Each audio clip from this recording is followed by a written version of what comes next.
What's going on, guys? Today we're doing the running back dynasty rankings for fantasy football in 2026. Jaden, I think you're going to start us off at number one. Yeah, gotta go with number one, Bijan Robinson here.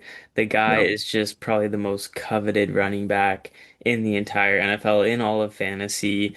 The guy finished as the RB2 overall this past season, and the coaches love him, the players around him love him. He's got a good offensive line in Atlanta. He might have a quarterback change here with Tua coming in, but we saw Devon Achane, he just exploded with Tua, so I don't think that matters too much. Penix, he was also really good with. He just continues to get better every season, every single season. Averaged almost 22 fantasy points per game this past season, almost 1,000 receiving yards, which was almost double the year before. So he just continues to improve in pretty much every facet. He's only 24 years old. You're gonna have him at his peak for minimum probably 6+ seasons. So I just have no problem with Bijan Robinson. I think this guy is an absolute stud. Deserves to be the number one in my opinion. Yeah, for sure. Number two, a guy that may be challenging for the RB1 spot this year, given the events of the offseason, Jahmyr Gibbs. Looking at the Monty trade, I'm sure all these Gibbs owners are extremely excited for the 2026 outlook, and they definitely have a reason to be, especially given how much Dan Campbell emphasized getting him involved in the receiving game last year. We saw an uptick in that every single season he's been in the NFL. I would expect that to continue, especially with Monty gone. And he's going to get more of that bell cow workhorse load that he hasn't really gotten his entire career. Like, he has had those games where he's gotten that workload, but it has been very inconsistent given the share that Monty has been taking up, especially in the red zone. And given how many touchdowns Jahmyr Gibbs has been generating, breaking Barry Sanders' record, the idea of him getting a little more even red zone carries is extremely exciting for fantasy owners. The Lions have led the league in points for like 3-4 straight years running, and I would expect that to be up there as well, with Dan Campbell calling the plays with some great weapons around him as well. They're going to rebuild that offensive line, going to make it even better, because this was obviously the worst offensive line they had in a couple of years last year, and Jahmyr Gibbs was still absolutely explosive. I think he'll be challenging for the RB1 spot. Bijan's an absolute tank, but I think, like, given how everything's set up and the offense that Gibbs is in, extremely exciting year for him if he can stay healthy. It'll definitely be a very, very interesting thing to see Drew Petzing as the offensive coordinator for the Lions, Yep. considering, what transpired in Arizona last season, the years before that. He's not considered to be one of the best OCs, but maybe a change of scenery will be good for him. You never Yep. know. So, and Jahmyr Gibbs, you can't really deny the talent. He's gonna go off no matter who's the OC. Yep. So, I'm not concerned about him. He definitely will challenge Bijan for that Dynasty RB1 crown. I love both these guys. I think you could argue they're in a tier of their own, but Yep. I think I gotta put Ashton Jeanty in there just because the guy has pretty much the same upside as those two. The Raiders are completely rebuilt this next season. They have a much improved O-line. They're gonna have Mendoza at quarterback most likely. They're probably gonna draft a receiver as well. They already have Brock Bowers, so he's the best tight end in the league. And then they updated their defense as well. So, I mean, everything's changing for the better for Genty. He's only 22 years old. He had almost a top 10 fantasy finish last season, even with an awful, awful offensive line. It's going to be improved. I would be shocked, to be honest, if he wasn't a top 10 running back next year. Probably top five, he will be, in my opinion. Borderline top five at the absolute worst, but I just can't say many bad things about him. He's a tackle breaking machine. He's just absolute stud for fantasy purposes, and I think for me, he's no doubt better than Jeremiyah Love. Yeah, absolutely. What Chip Kelly pulled off last year, I think, can be classed as almost football terrorism at this point. Like, that was, Yeah, you saw Geno Smith looking around like he didn't even know the plays. Brendan, literally. Brendan Carroll, daddy's son, coaching the offensive line. Just never had no idea what he was doing. No, No. you can tell I'm a Genty owner from my anger there, but it was a complete terrible setup for Genty, and the fact that he was generating all those yards after contact and Yeah. his missed tackles force, I think he's going to have an explosive year. I almost jumped through my ceiling when I had the Tyler Linderbaum signing pop up on my phone. So I'm Yeah. really excited for him this year. A 101 running back leads me right into another one, and Jeremiyah Love here. I'm really excited to see where he goes on draft night. I'm kind of hoping the Titans, maybe it's just because of that, we all have it in our head that the Titans are going to have a superstar running back. I also think the idea of him running the read option with Jaden Daniels in Washington is extremely exciting. They have a nice offensive line there. I think those two landing spots would be ideal. I don't see him slipping out of the top 10. I don't see him going to New York. He's a really explosive back. And the thing about him is he does everything right. Like, he pass blocks, He can receive. He's good in between the tackles. He's good outside the tackles. He's good in the red zone. We've all seen that run against Penn State. Unbelievable drive on this guy. Like, he is a workhorse. He is a bell cow build, and he's got that home run speed. Really no blemishes in his profile, truly. He didn't have that elite production that we've seen from guys like Ashton Jeanty and Bijan Robinson at the college level. At the same time, his numbers are phenomenal. He was really important in Notre Dame's college football run, especially last year. So I'm looking for Jeremiyah Love to be a top 5 back, no question, coming right out of the gate. Even if he stumbles in this rookie year, I don't really see that same situation coming out. I think he's going to get a really good look at either Washington or Tennessee. He's going to come out of a really good rookie year, a long career. And again, he's going to be a guy that stays on the field. He's not going to be anyone that has issues pass blocking. He's going to be there on third down. He's not going to be getting his touchdowns poached because you want him carrying the ball in the red zone. Jeremiyah Love is a very complete back, one of the most complete running back prospects we've seen in a very long time. Going to have a long career on your fantasy team. I definitely think it's going to be very intriguing to see where he goes on draft day. The Titans, you could consider an actual decent spot just because they completely revamped that team. They have really improved their offensive line, added some receivers, really added some players to take away from the looks that the running back will be getting. They have an RPO offense ranked 30th last year, but it's going to really improve. Cam Ward's going to be developing more. He was starting to get kind of the hang of it in the second half of the season. So if Love goes there, I wouldn't be concerned whatsoever, to be honest. Just the talent, I think, outweighs kind of situation. Same with Jeanty in that kind of area. Washington would be an amazing spot as well, but the Giants is one that I'm really concerned about just with Scat. Scat's just an absolute stud, and I don't think the injury is going to hamper him at the beginning of next season. So it'll be interesting to see where Love goes for sure. Nothing would surprise me with Joe Shane at this point. Nothing. No, nothing. The guy just makes terrible decisions. No. Maybe you should ask his son who he should pick this time and actually listen to him. And the son was right. That's the funny part. That's the funniest part is the son was right. Yeah. Yeah. Oh, fuck. All right, number 5, I got James Cook. I was really kind of a James Cook hater last season. I thought kind of that 16 touchdown run was just kind of a product of the Buffalo offense and Josh Allen just being an absolute stud. I was completely wrong. This season, he just exploded. He had over 1,600 rushing yards, 12 rushing touchdowns.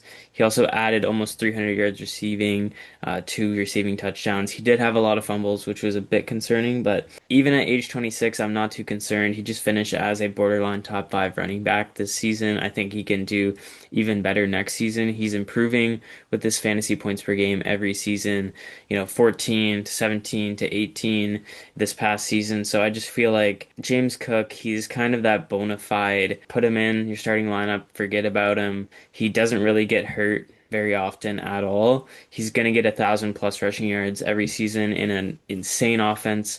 He's just signed his contract last season, so he's going to be in Buffalo. He's not leaving anytime soon.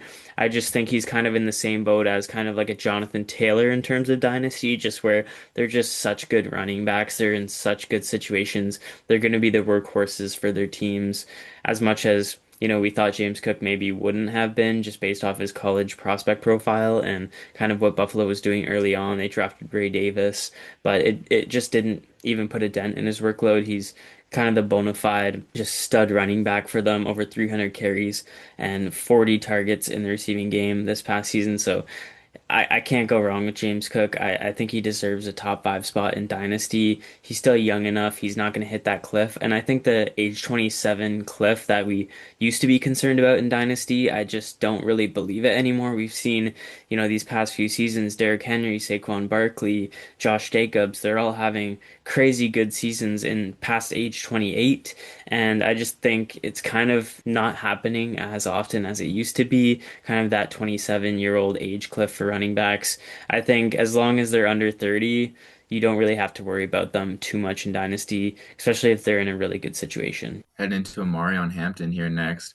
Really liked this guy coming out of college. I think got first round draft capital also. Had a bit of a tough rookie year. I feel like he kind of got lost in the shuffle a little bit. He had an awful offensive line also, much like Ashton Jeanty. They ran something like 14 offensive line combinations in their 18 games. Like some of the guys they were pulling out, like we hadn't heard their names for like 4 or 5 years. And we were like, wow, like this is really bad. He averaged 4.4 yards per carry, had over 600 yards from all-purpose yards, and he only played 9 games last year. So he missed a lot of time due to injury.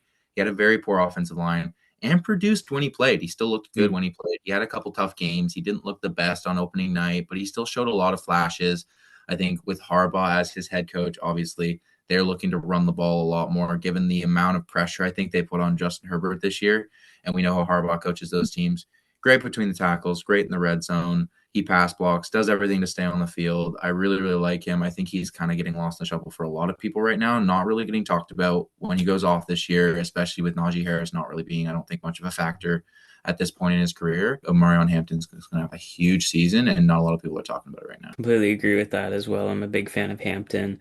Coming out, he had a very good analytical profile. He looked really good. They were getting him a lot of attempts before he got hurt. He looked like he was going to be by far the RB1 even over Jeanty in this class, just with that workload he had and kind of the opportunities he was given and the fantasy points that he was scoring. So definitely agree with him being a top six running back. You could argue Devon Achane, the next guy here, should be over him, age 24. He was drafted in the third round by the Dolphins. They don't want to trade him. They've said that they really want to keep him as that foundational piece. I know the rest of the team of the Dolphins is just kind of a dumpster fire, and that's why we have Devon Achane this low. In my opinion, at least, he finished as a top five running back in fantasy football last season with over 20 fantasy points per game, 17.6 the year before. He was just almost 1,000 rushing yards with, not many attempts, right? He averages just an insane yards per carry, 7.8 yards per carry in his rookie season, which is just unreal. He's also a Unreal. receiving guy, 85 targets this past season, which is just a crazy amount of opportunities. I think Malik Willis is going to continue to feed Achane. That's why I have him in the top seven spot here. I just think you can't ignore his rushing production, his efficiency. He's just an absolute stud at running back, and I believe he's probably going to be that, consistent top 10 running back. So I gotta have him here for sure. All right. Next up, we're talking about Jonathan Taylor, a guy who has really, really, really high ceiling, MVP potential. Like we've seen him pop himself into those conversations numerous times at this point for a running back, which is absolutely insane. We saw it again at the first half of the season when the Colts were going off, when Daniel Jones was healthy and they had a legitimate passing threat. They had a good defense. We all know the Colts have had a really good offensive line, especially on the interior for a lot of years, for a few years now at this point. Jonathan Taylor was very, very explosive. He had numerous 30-plus point games. He had a 49-point explosion. He was going off, and this guy was seeming to be a league winner, MVP candidate, bona fide RB1. He was the RB1 for actually most of the season, if not way more than half of the season. And then in the second half of the year, when Daniel Jones went down, the passing game was no longer a legitimate threat. I mean, Phillip Rivers was moving the ball, but it wasn't near to the same extent. And when Daniel Jones was keeping them at like all-time efficient levels and just managing that game, that team was playing really cohesively, really, really well. And their engine was Jonathan Taylor. And I'm sure he was smashing leagues and had a lot of people in first place thinking they were going to win it. And in the second half, that Daniel Jones injury hurt a lot of fantasy teams the same way it hurt the Colts.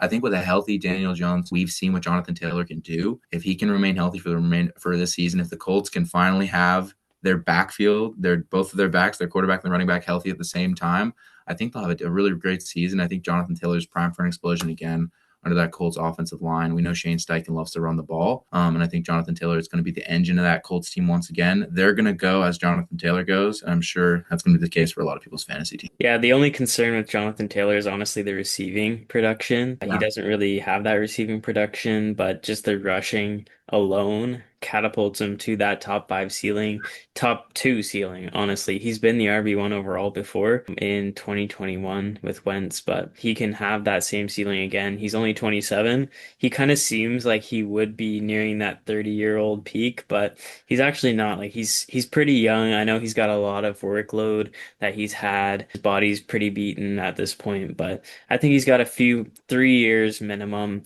of a workload left. Even if he leaves Indianapolis, I still think he's going to be pretty good. I think this is the last year of his contract, so that'll be interesting, but I think the Colts will probably keep him around for sure. Next guy here, I got to talk about the new Chiefs running back, Kenneth Walker. He just signed a massive deal with KC. He wants to chase that ring, which is makes sense, but he's kind of that missing piece to the KC offense. A lot of their offense is getting a lot older now, less explosive, and he's kind of the opposite of that. He's one of the most explosive running backs in the NFL. We saw what he did in the Super Bowl. He was tearing apart a really good Patriots defense. And I just think he's going to bring a lot of explosive red zone carries. He's going to get a lot of touchdowns. And if they give him the workhorse role, which I think they will, just kind of based off what they paid him, I think he's going to be great in fantasy. He should be a top 10 fantasy running back. In Seattle, he wasn't very good just because they really wanted to completely give him only like a 45% snap share, give Charbonnet pretty much every red zone touch, and it just made no sense. I know Kenneth Walker does have those injury concerns, but I just think in KC with a good offensive line, I think he's going to be pretty good. So, got to have him top 10 here. Yeah, absolutely. I think Kenneth Walker had very, very confusing usage. I think it was a big Yep. storyline. I think it was warranted just because I don't think Charbonnet is that level of a running back compared to him. I understand the Thunder and Lightning and having a bigger back near the goal line. I just think we saw even in the Super Bowl, Walker was the X factor for that Yep. Seattle offense, even more so than JSN. And I'm sure that was the case in a lot of games this season. And that's why it was so confusing where Charbonnet was getting those touchdowns and almost mind-boggling to fantasy owners. I don't think Andy Reid is going to have him with similar usage, especially given the other backs on Kansas City's roster right now and the upcoming running back class. I think, especially with that contract, we're going to see Kenneth Walker finally get that workhorse role, which I think is another reason that he left Seattle. I see a lot of Seattle fans like, he just wanted the money. At the Mhm. same time, you guys all complained about that usage as well. You won a Super Bowl, but like in that Super Bowl, he was a workhorse. So I would love to see him get that, bona fide workhorse workload, and I think we're going to see it this year. For sure. I think it's confusing why they didn't re-sign him, to be honest, after literally getting Super Bowl MVP carrying them to that championship. I don't know why you wouldn't reward a guy for carrying you. I guess they can kind of assume Charbonnet is going to step in, be a workhorse, but Yeah, Sam Darnold wasn't incredible last year. I'm pretty sure he led the NFL in total turnovers also with fumbles counted also, and he wasn't incredible in that Super Bowl. Like we know he's got JSN and we know he knows how to feed a number one receiver and be a serviceable quarterback, but I think things are a lot shakier there in Seattle than people would like to believe. Next up, we're talking about Travion Henderson, another guy who drove fantasy managers wild last year. Very confusing usage at times, but he got over 1,100 yards, 10 touchdowns last year. Still produced a lot for a guy who a lot of people were ragging on, especially as a rookie. I think next year and the year after that, we're going to see even more growth from him. Josh McDaniels does scare me a little bit using him as a Patriots fan who's seen James White. I'm just a little bit scared he's going to get that extremely situational usage, more so in the receiving game than rushing. Now, I think he's a much, much better rusher than James White, and I think they know that. I honestly believe that he can get like Jahmyr Gibbs-esque production, not saying to that same level, but he is the similar kind of player, a speedy home run threat, amazing in the receiving game, had a little bit of pass blocking issues, but when he's on the field, especially running off tackle, he is one of the most dangerous backs in the NFL. He is a touchdown threat at any time. I think this guy, especially with his receiving upside, is a huge, huge ceiling on him. If he can stay healthy, especially, I think we'll see Ramondre Stevenson getting phased out in the next couple of seasons, where we saw Mike Vrabel do this with Derrick Henry in Tennessee, where he favored Dion Lewis for a long time and gave him a lot more carries than Derrick Henry, to the point where Derrick Henry was almost traded. A team just didn't want to give a second. I forget which team it was. Many, many people forget this, and I think they're forgetting it now that Mike Vrabel is very like, you have to pass block, you have to do the things right to get on the field. He's going to grow into that. He's going to mature, and Mike Vrabel's going to trust him, especially as an Ohio State guy. Vrabel loves those guys. I'm sure there's a reason he drafted him. I'm pretty sure he got a look at him either in the recruiting process or with 1 year while Vrabel was still at Ohio State in these past couple seasons. I think we're going to see a huge uptick in usage, and I think he's got Jahmyr Gibbs-esque potential. And the next guy is his former teammate at Ohio State, Quinshon Judkins. He really had that nasty injury at the end of last season, but before that, he was getting pretty consistent with the touchdowns, pretty consistent with the yardage, and the fantasy points scored. They were giving him a lot of carries, a lot of opportunities. He had a period of time there where he got 18 attempts, 21 attempts, 23, 12, and then 25. He was getting a lot of workload, even with other running backs behind him. Dylan Sampson as well, who was drafted pretty high for the Browns last season. He only averaged 12 fantasy points per game, but I really don't think that's a knock on him. Obviously, the receiving is not going to be there as much, but I think he's going to be that 1,000+ rushing yard type of guy. He's going to get a lot of rushing touchdowns. I know he's on a bad team, Cleveland, but we saw what Derrick Henry was able to do with that Baltimore offense under Todd Monken. I think Monken can kind of bring a similar offense to Quinshon Judkins. It's going to be interesting to see what the Browns do at quarterback, if they add another receiver in the draft, something like that. If they upgrade their offensive line, that's going to be interesting. Keep an eye on him throughout the offseason to see kind of what the Browns do. But I am a Quinshon Judkins guy. I think he's going to be that top 12 dynasty running back. I was debating putting Breece Hall over him, but I think they're both kind of in bad situations, but I'd rather take Judkins straight up. He's a younger. I think he's got a safer floor. So I got to put him there at 11. Yeah, Brees Hall up next is a very kind of confusing player to add because he's got very, very high upside and he's produced well in the past, but never super, super explosively. I think injuries have limited his production, and obviously being with the New York Jets have been putrid offensive situations. And he's been in a lot of games where they're losing late, so they're not going to run the ball as much. So that's why he's really not going to see those 260, 270 carry seasons. I feel like a lot of people were hoping for a trade to Kansas City at the deadline.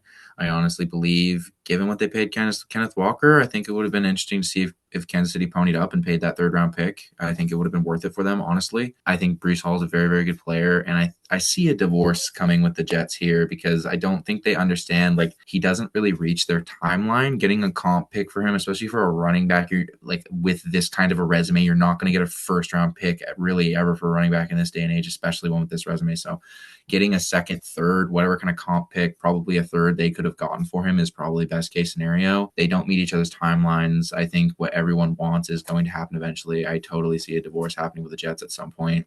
Woody Johnson, of course, is going to make it as messy and unnecessary as he possibly can. So don't know if I love the outlook for this season. I do think the Jets are going to be improved. I think they spent a lot of money. I think they brought some guys in. I think they're going to be a little bit better. They raised the floor a little bit, certainly, and I think Breece Hall is probably going to hit 1K again if he stays healthy, but I don't see him smashing way above that, especially given the amount of games they're going to be losing late in. Great player to stash at a lower price now for the next couple of years when he gets that good roster. Yeah, I think he's kind of stalling just because, he didn't sign that deal. He was franchise tagged.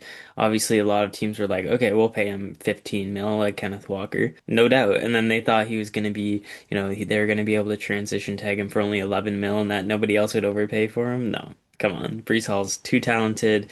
Only 24 years old. He's a receiving threat. He's a rushing threat. He's had a top 4 fantasy finish before.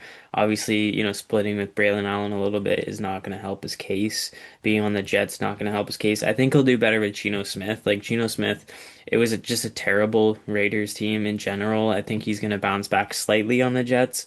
They have a decent offensive line. They've really rebuilt it. Garrett Wilson, they'll probably add a first-round receiver in there. I really think the Jets are kind of underrated on offense this upcoming season. They even want to add another backup quarterback behind Geno just in case. So I think Breece Hall is going to be pretty good. Top 12, I think, is a good ranking for him. Bucky Irving is kind of similar just because he had a really injury-riddled season last year, but he had a really breakout rookie season. We all know that. He looked like he was going to be like a top 7 dynasty running back at one point, and then his efficiency really dropped last season. I know he was battling a lot of injuries, but Sean Tucker was taking a lot of those goal line carries even when he was healthy, so that really concerns me. They brought him back as well. I know Rachaad White's going to be gone, which is good for Bucky Irving, but running back 13 is pretty solid ranking for him. He's got that upside, but he also has a low floor as well. So that's what kind of scares me. That's why I'd have Breece, Judkins, Travion over him. Yeah, this range is all kind of the confusing running back prospects who are Yeah. younger than some of the older studs we have below. And they're all kind of like, are they going to reach this upper tier or are they going to kind of peter out? And I think Chase Brown kind of defines that maybe more than anyone. First half of last year, he was a guy who a lot of people pegged as a league winner. Like, oh, this guy's, and then he was destroying their fantasy teams. Like at the beginning of the year, they're like, oh, this guy's a great guy to stash, especially, with the usage he's going to get. And then he was really disappointing people for the first half of last season. And I saw a lot of hate on this guy. And then he really turned it on in the second half. I mean, he became a safety blanket for their quarterbacks. And when they really needed it without Joe Burrow, and especially with his receiving upside, over 1,400 all-purpose yards, 11 touchdowns last year. That's a great fantasy finish for anyone, right? You will always take those numbers. Those are pretty box scores, especially for a guy who had a terrible first half of the year. He's under 27. He's getting up there a little bit for running back, but 26 is not bad. He does not have that workhorse kind of frame. He is a pretty slight guy. At the same time, with his receiving upside, with how much that team has put trust into him, and how much the guys seem to really respond to him and block for him as compared to the other backs, he's really outperformed anyone they've put else out there. I think he's a solid, reliable flex piece. I don't think he's an RB1 or two. Like he's a low end RB2 to like a really high end flex piece is how I'd kind of describe it. And he's going into a contract season, so he'll probably show out this season. So if you can get on that train before his contract season, I would do that. They really trust him over guys they brought in. Zach Moss, they was there to compete with him, and then he just beat him out within the first few games. So I think Chase Brown, receiving threat, he's really that dual threat guy in fantasy. He's going to be a stud for you. He does have those really high upside games. He's got games where he's over 25 points, so he does have the upside. He has the ability to kind of win a week for you, if you will. But I think the Bengals really good offense to attach fantasy weapons to. You really want to invest in that offense because they're going to be on the field most of the time just with how bad Cincinnati's defense is. So Chase Brown is going to be kind of a benefit to that. All right, my next guy here is Travis Etienne. He finished as a top 10 running back last season in fantasy, averaged 15 fantasy points per game, over 1,100 yards rushing, and then almost 300 yards, 6 passing touchdowns thrown to Travis Etienne. So he had a really good season, didn't even lose any fumbles as well. He was really that trustworthy running back for Trevor Lawrence. He really thrived with that improved offense in Jacksonville. Moving to New Orleans, his hometown, I think Travis Etienne is going to have a major workload as well. They signed him to a pretty big contract. I think Alvin Kamara is pretty much out the door at this point. He's either going to retire or he's going to leave. I don't know which one, but Alvin Kamara is just not good anymore. Plain and simple, I think Travis Etienne is going to have that resurgence. If Trevor Shuck has a kind of really good sophomore campaign, he's going to be the direct benefit from that. I think they're going to add probably another pass catcher, along with Chris Olave as well. They have a pretty decent offensive line. I think the Saints, they're not a great offense to have in fantasy. I think he's not going to be as good of a ceiling as he was in Jacksonville. I don't think he's going to have that top 5, top 10 season again, but I do think he's going to be consistent kind of around the RB15 range, which is pretty much where he have him ranked as well. So I think that's pretty good for him. If you have him as that low end RB2, can't really go wrong with that. So that's why I have him as the RB15. Yeah, next up we're getting to Christian McCaffrey. I know a lot of people will probably be surprised. It's a very, very low ranking for a guy who finishes the RB1 last year and had over 2,000 all-purpose yards and 17 touchdowns. At the same time, he wasn't rushing for 4 yards a carry. He's not the best in between the tackles anymore. There's a lot of mileage on that body, and I think he's a sell high candidate unless you're a contender, in which case I would hold him at this point because I think like you're not going to really get the most fair value like if trading for him at this point, or like you wouldn't get the huge like the big like package like you'd be looking for back for him and like a haul. Keep him if you're a contender, ride it till the wheels fall off. At this point, maybe sell high if you can get a good deal. I'd say like going to steadily decline, and then the next major injury is going to really like cut him down at the knees. At the same time, with all those negatives out of the way, if he's healthy, he's probably 1,600 yards walking. For anyone who's at the end, but I do think like he was the Niners' almost entire offense last year when all their weapons were out and Purdy was out for an extended period of time, and Mac Jones really relied on him. And I think this year we'll see it like a downtick in the usage, although if healthy, he'll still produce over 20 points per game, as he has almost in every healthy season he's ever played. Mm-hmm. So he's one of those ones I feel like you just got to ride it till the wheels fall off. For sure. Kind of the same thing with Saquon Barkley here. I was really preaching for people to sell high on him if you can get like a monster package for him last season after his 2,000 rushing yard season. But some people are like, no, this guy's going to be fantastic. He's behind an amazing offense. Jalen Hurts is the quarterback. They got amazing weapons, amazing offensive line. And then a lot of their offensive line really got hurt. It really hampered him. He didn't even get over 1,200 rushing yards. He only got 7 rushing touchdowns. There's another thing about him being poached by Jalen Hurts as well with the tush push. That really doesn't help his case as well. He really reverted back to kind of what we were used to with him on the Giants. And I think that's what you can kind of expect for the rest of his career. I don't think you can expect that 22 fantasy points per game season like he just had last season with the Eagles, but I just think their offensive line's not as good anymore. Jalen Hurts is not as good of a passer to be able to kind of take that look off of Saquon Barkley. I just think the RB10 range, RB15 range is what you can kind of expect, maybe a top 10 season again. But I just think at age 29, you're kind of betting on him being just a solely contending running back. And I think that's kind of what you can expect for the rest of his career. Yeah, next up, Josh Jacobs is kind of a similar kind of style as Saquon Barkley. I'd say kind of like in a similar situation, just obviously a talent drop off there. With no disrespect to Josh Jacobs, he Right. was a phenomenal running back in his prime and had an amazing season the year before last. And he had some unbelievable years with the Raiders. But at the same time, I think we're starting to see a real decline right at 4 yards per carry this season behind a pretty good offensive line, just at above 1,100 yards in a like almost fully healthy season. I know he missed 2 games and had a little bit of a nagging injury. I think as he approaches his age 28, 29 season, this is where we're about to see the cliff, the drop off. Maybe again, I would say if you're a contender, hold. If you're maybe a rebuilder, see if you can get a high second, something like that, whatever you can maybe get from at this point. Maybe a late first in a bad class for someone looking for a good flex piece, for a low end RB2, good flex piece for this upcoming season. I think if he stays fully healthy, he'll probably give you 1,000 yards, but it might be his last one. And I think we're starting to see the steady decline. And it's really a shame because I actually really love Josh Jacobs as a prospect. The legendary moment of you think I need oxygen, you know Great what I player. mean? Incredible. So yeah, awesome NFL career. I really loved him. I think the Raiders really did him wrong in not keeping him and trying to pay him. And he Mhm. also turned down the Chiefs out of some loyalty to the Raiders. So some good old fashioned football loyalty there and showing that the rivalries are still alive. And really like him as a player, but I think it's just about time for Josh Jacobs. They did ship off Emmanuel Wilson to Seattle though, so they got rid of his backup running back. So True. unless they draft a running back behind him, he's kind of the sole workhorse there for at least the next year or two.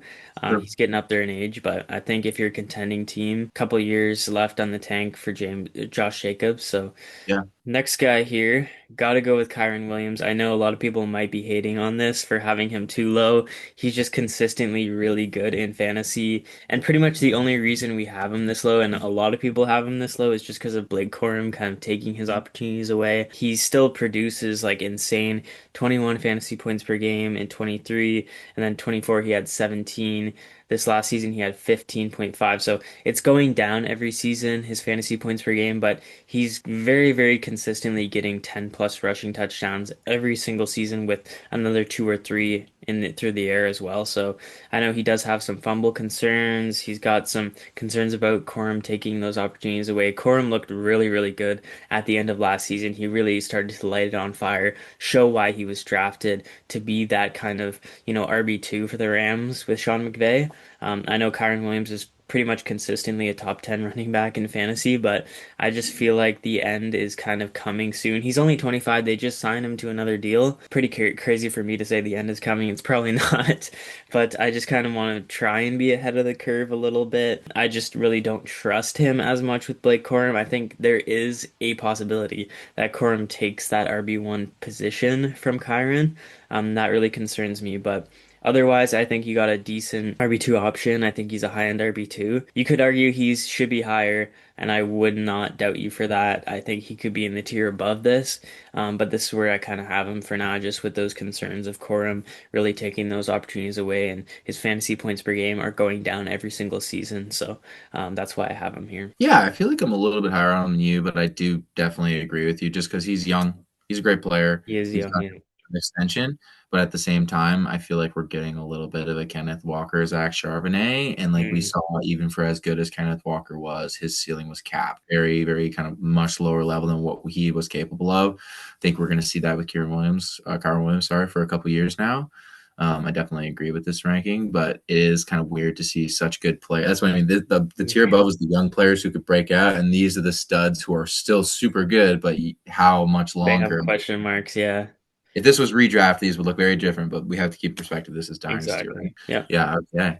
With that said, we're looking at Scatabo next. I mean, CTE is not coming for this guy now. I mean, that injury was pretty gruesome, but I don't think there was any major ligament damage. I No. feel like he was he got off a little pretty lucky for what it looked like. Yeah.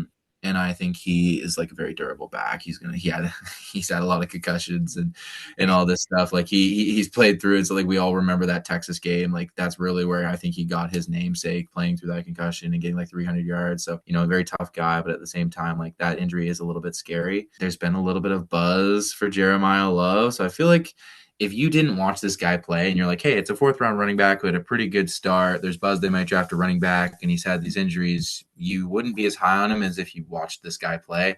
And the building really responds to him. Jackson Dart loves him. He really fit well in that offense. That win they had of the Eagles last year, he was really the engine there. Him and Dart really went into the link and just beat the Eagles, man. And that was not expected. They beat them Three bad. rushing touchdowns.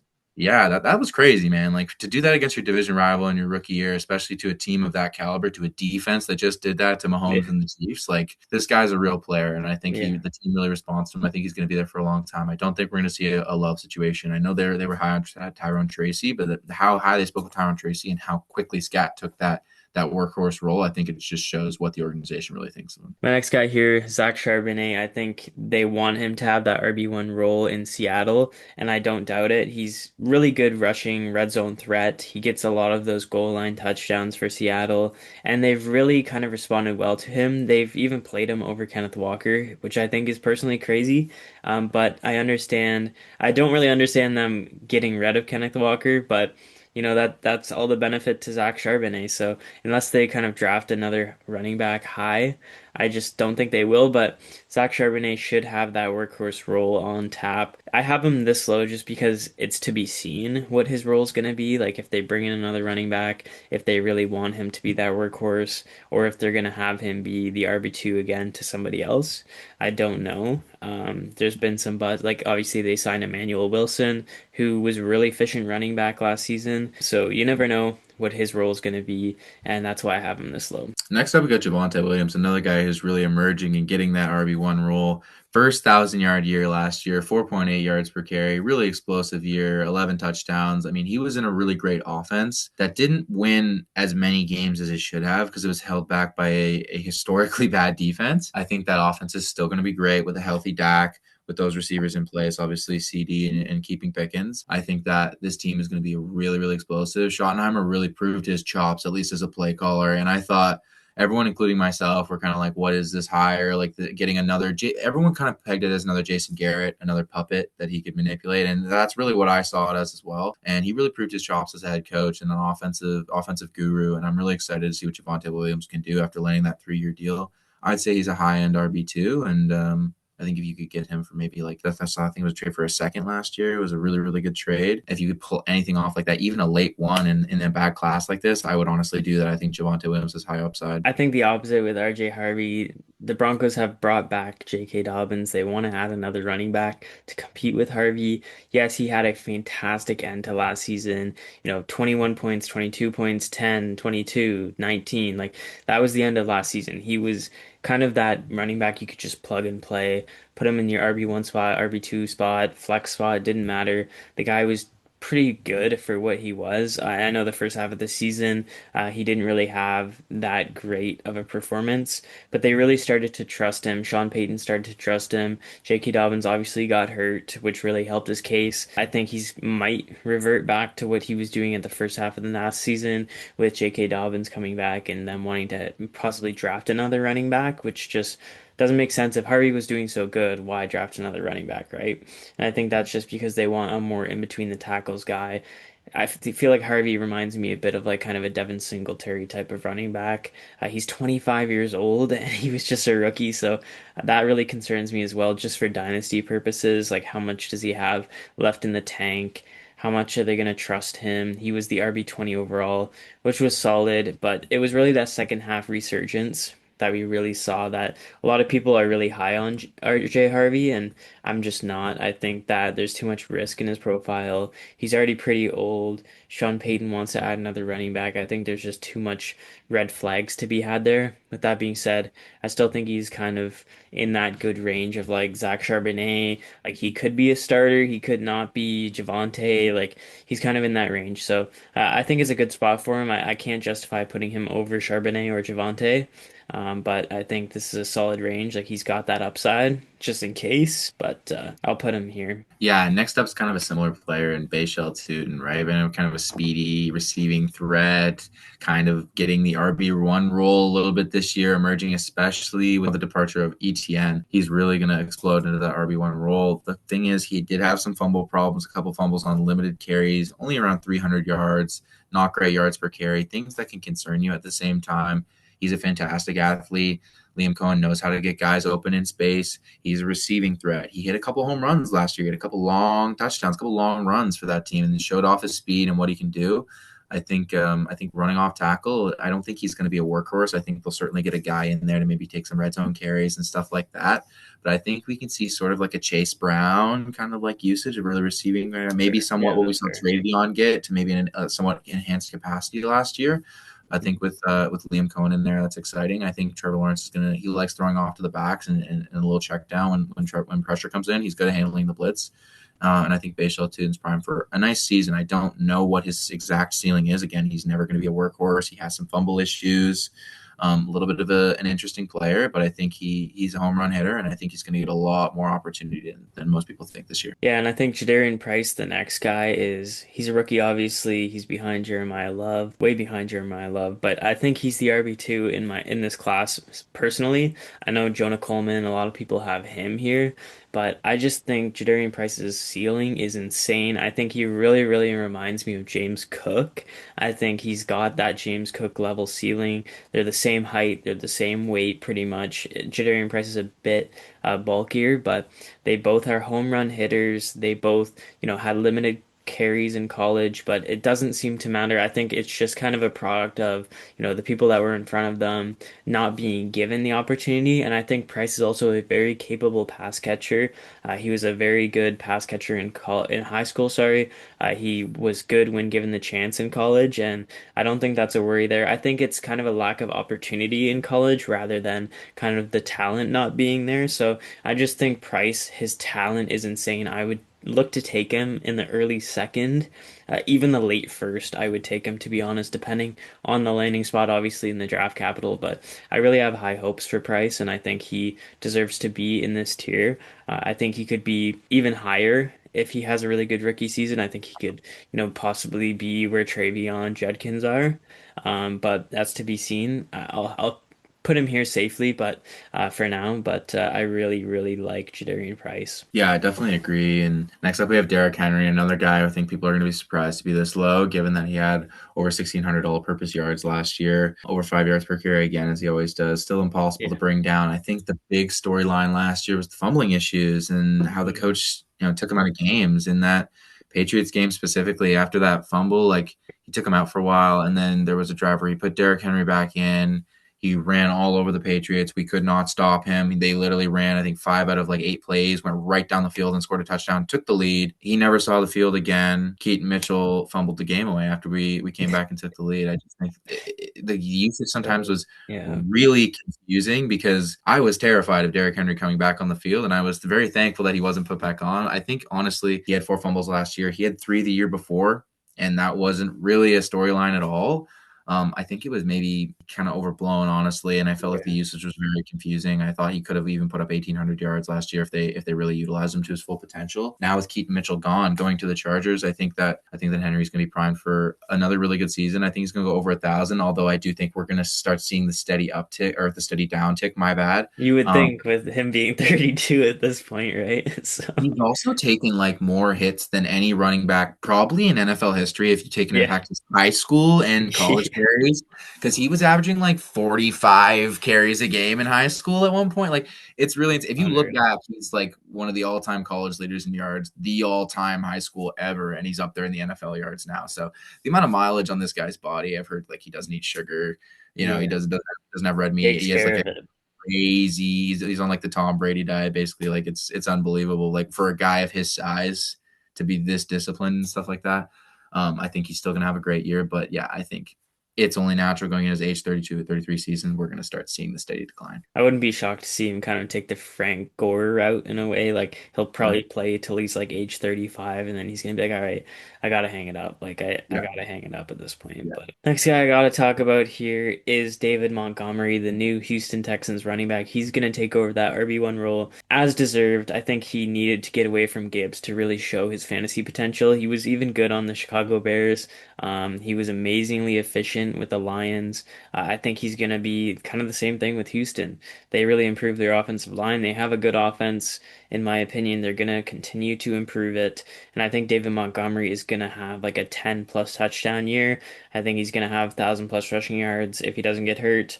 I really think he's a really, really high floor. You could argue RB2 and definitely a really good flex play. If you have him, if you can get him for cheap, you probably can't anymore because people know he's going to start. But our buy sells video, for example, we had him as a buy when he was only, valued around Theo Johnson, and now he's going to be valued probably way higher at this point. So we're really glad to have that video out for you guys. But David Montgomery, he's going to be a very, very high end flex or a low end RB2 for you. Yeah, absolutely. And then next up, his old running mate, DeAndre Swift. Sorry, Sniff. DeAndre Swift. Yeah, that's great.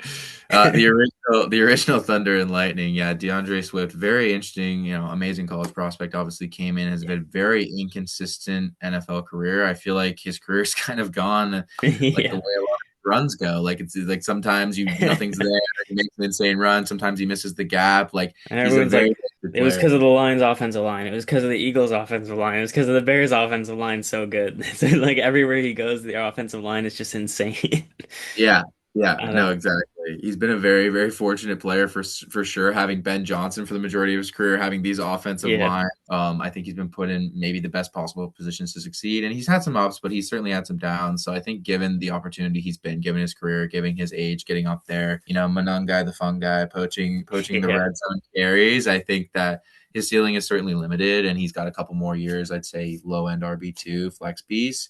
If you have him, you maybe try and sell the hype early season after a couple big games. That's what I would do, because we know with him in the past, it's either going to be, 11 carries for 25 yards, or it's going to be like, 18 carries for like 100 yards plus, yeah. right? We know he's very, very inconsistent. So I would try and sell the early season hype or keep him as a low end RB2 flex piece. Yeah, and Chuba Hubbard I have next here. He's kind of in a weird boat. I know they just got rid of Rico Dowdle, who really stole Chuba Hubbard's job last season, and he looked a lot better than Chuba Hubbard. But then Hubbard, Yep. kind of at the end of the last season, he was like, "All right, give me my job back." Like he started to kind of, take it seriously, take it personally. And Rico Yep. Dowdle was just shipped off like he was nothing to the Steelers, and Yep. it's to be seen if they're gonna add as well to the Carolina Panthers backfield, if they're going to add competition for Hubbard. But Hubbard just recently signed a big deal with Carolina. I think he's probably penciled in as their RB1 at the moment.